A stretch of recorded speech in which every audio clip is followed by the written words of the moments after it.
Hi, so I came across this painting that I started in 2019 and I was just like thinking about will I ever finish this piece, but a couple nights ago I got the idea about how I could approach it differently and still kind of get the same impact that I wanted. So today I'm going to take you through the process of how I completed that painting or how I am approaching that painting, and hopefully it will come out the way I want it to, because I've actually never really tried this approach before, but in my mind I could see it completed. So this is actually the size of it. This is what it looks like right now. It is on 22 by 22 inches by 30 inches. Yeah, so it's a big boy, and we'll see if I could actually get it done the way I wanted to. I'm excited, but I'm also afraid, but we're gonna do it anyway. So let's go. So as you could probably notice from the previous clip, I actually had less stuff painted than where this video starts. I guess I was really excited about getting into it that I forgot to start recording, and it happens to the best of us. But in terms of explaining my approach to this time around, or actually I will go back to the first time I attempted to paint it. I wanted to get it to be as close to photorealistic as I could, but that just wasn't happening for me, and so that is why I ended up putting it down for at least a year. But this time around, I actually wanted to get it done in a looser style to just more focus on the transition and colors to showcase the light and shadow of the traveler's palm. So this is why I came around this second time to see if I could get that approach instead of focusing too much on detail. So in terms of color scheme, I really wanted to use just, I think it was 5 colors, and the paints that I use, most of them are Winsor & Newton professional watercolors. Only one I used in this painting was from, I think, the Rembrandt line, and that was in Danthrin Blue. So the colors I used for this piece were Winsor & Newton Orlin Yellow, Winsor Green, Light Red, Alizarin Crimson, and in the Rembrandt, as I mentioned before, it was in Danthrin Blue. And this time around, my approach was more so to use wet on wet techniques, as you will see right here, where I put the water onto the paper first, then I soaked up some pigments with a brush and just allowed the colors to bleed into one another and bleed into the water that was on the page.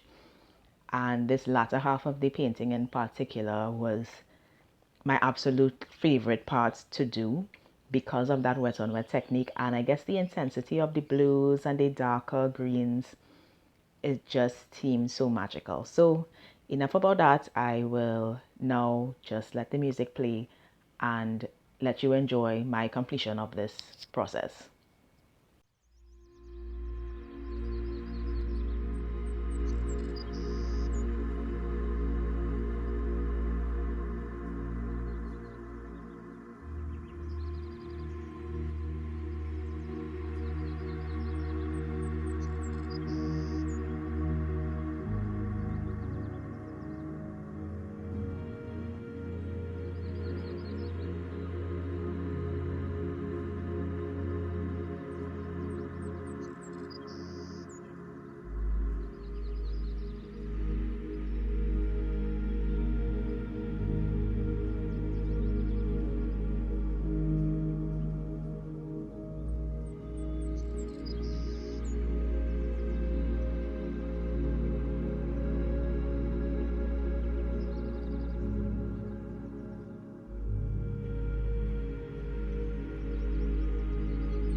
So after 3 days, this is the result of my painting. I hope you all enjoy the process.